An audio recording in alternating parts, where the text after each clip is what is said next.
Não, eu tenho dois irmãos, eu sou assim o mais velho com uma certa diferença, né? Eu tenho 7, quase 8 anos assim. Pro segundo. Pro segundo, né? E então eles são mais próximos, né? Então eles, digamos assim, eles ficaram mais juntos.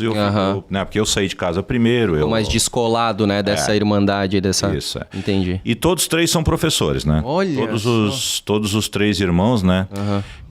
Teve uma época que foi assim, ó, por exemplo, nós três estudávamos na Universidade Federal de Santa Catarina. Puxa. Né? 3 filhos de um agricultor estudando ao mesmo tempo. Eu estava fazendo mestrado, doutorado, alguma coisa assim, e os dois estavam estudando graduação. Um fazia letras, como eu fiz, e o outro estudava física. Uau, o cara foi para exatas, né? Foi Nossa, mundo... desviou legal, assim, mas tudo na UFSC, né, cara? Que legal. Vocês estudaram em escola pública? Escola pública, Então a ideia eu estou falando isso por quê? Porque muitas vezes as pessoas elas acusam as universidades federais, né, de serem escolas apenas para ricos, né? Isso é verdade em parte, né? Principalmente nos cursos de alta demanda, né? Sim. Você vai estudar medicina numa federal, talvez até direito, né? Não é uma coisa muito acessível, né? Mas em muitos outros cursos, né? Você também, quer dizer, pessoas que não teriam oportunidade de estudar assim com grandes professores também vão poder, né, numa universidade federal. Ou seja, o que eu estou querendo dizer é que as federais são importantes. Claro, é isso. Com certeza, cara. Que legal. E aí, né, vindo então de escola pública lá de Ituporanga, né? Isso, cara, exatamente. Que massa. E por que 3 professores? O pai de vocês incutiu essa ideia de que professor? Da onde que veio isso? Vocês já se perguntaram? Tá aí uma bela de uma pergunta, né? Aí, ó. Eu não sei. O fato é que assim, os meus pais eles sempre incentivaram estudo. Estudem, né? Sempre foi essa, né? E eles sempre se esforçaram bastante para que nós pudéssemos estudar. Então, por exemplo, nem sempre era fácil, até por uma questão até geográfica, né? Então, por exemplo, quando eu concluí o 4º ano primário, naquela época se chamava, né, primário, o que acontecia? Para você continuar estudando, você tinha que ir para a cidade, porque a gente morava ali uma localidade, né, que se fala, localidade, tipo, interior, assim, né? No interior, E ali tinha a chamada escola isolada, né? Eu acho que aqui em Blumenau ainda tem algumas desse tipo. Principalmente na Vila Itopava. Tem, né? Que é isolada e multisseriada, então é muito interessante. Uma só professora dá aula para várias turmas. Né? Exatamente. Tipo, cada fileira de carteira é uma turma. Uma turma, exatamente. E aí, bom, 5ª série, 6ª série tem que ir para o colégio. O colégio fica na cidade. Então, ou você vai morar com um parente, assim, para ficar enchendo o saco, né?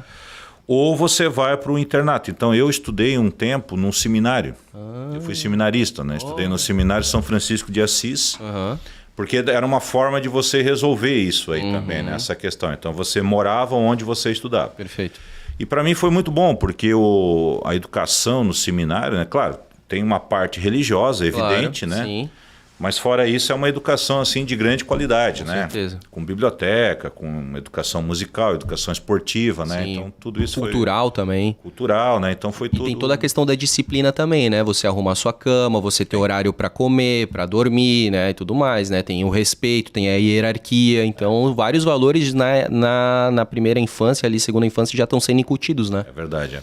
A questão disciplinar ela é fundamental, né? Porque se você tem um grupo grande ali, se não tiver disciplina... Não, mais de criança, né? Que para brincar, né? Para fazer algazarra, né? Então realmente tem como que ter. tocar, né? Então, e lá no seminário era interessante o seguinte, tinha uma biblioteca, ela era muito bem organizada e durante o dia nós realizávamos 3 tipos de leitura em 3 diferentes momentos. Então tinha a chamada leitura bíblica, óbvio, você vai ler a Bíblia. Leitura espiritual, que eram livros assim, sei lá, como uma orientação religiosa para a vida. Esses livros seria como uma autoajuda, mas dentro de uma base católica, digamos assim. Sim. E a chamada leitura recreativa, que é isso aí. Romances, contos, né, e tal. Então era obrigatório, tá? Sim. Eram 15 dias de Bíblia, 15 minutos, aliás, de Bíblia. Depois, em outro momento, 15 minutos de leitura espiritual. E à noite, né, você escolhia, ou você ia para a sala de TV para assistir ao Jornal Nacional, ou você ia para a sala de estudo para ler. Uhum. E eu sempre, né, normalmente eu preferia a leitura, né? Ah, que legal.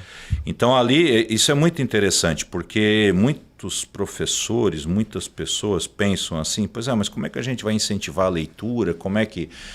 porque não deve obrigar. Claro, não deve ser uma coisa pesada, imposta, assim, uma coisa, né? Mas uma certa obrigatoriedade você tem que ter. Principalmente numa idade mais jovem, né? Exatamente, que está formando principalmente o hábito, né? Exatamente. Então, a leitura é um hábito. É um hábito. Então, incutir, né, essa sementinha ali no início vai fazer com que ela se torne um jovem, um adulto que gosta de ler. Exatamente. E se não fosse isso, eu acho, a gente nunca sabe, né, o que poderia ter sido, mas eu acho que eu não teria me tornado escritor, porque certamente eu não teria... Certamente eu leria e tal, né? Eu sempre gostei, antes inclusive de estudar no seminário, né? Mas essa proximidade, assim, então a gente acabava lendo muitos livros. Você é obrigado a ficar ali, né? Mas assim, o da Bíblia, todos eram obrigatórios, eu sei, mas é aquele negócio assim, tipo, tu lia obrigado, assim, né? E aí o espiritual também, mas aí o recreativo era puro prazer. Aí aqui, Tu tava ali pelo terceiro tempo da leitura ali, que era os 15 minutos de recreativo ali. Que massa. O espiritual, às vezes, por exemplo, você lia... Às vezes o espiritual também era recreativo. Então, por exemplo, você lia assim, a vida de um santo.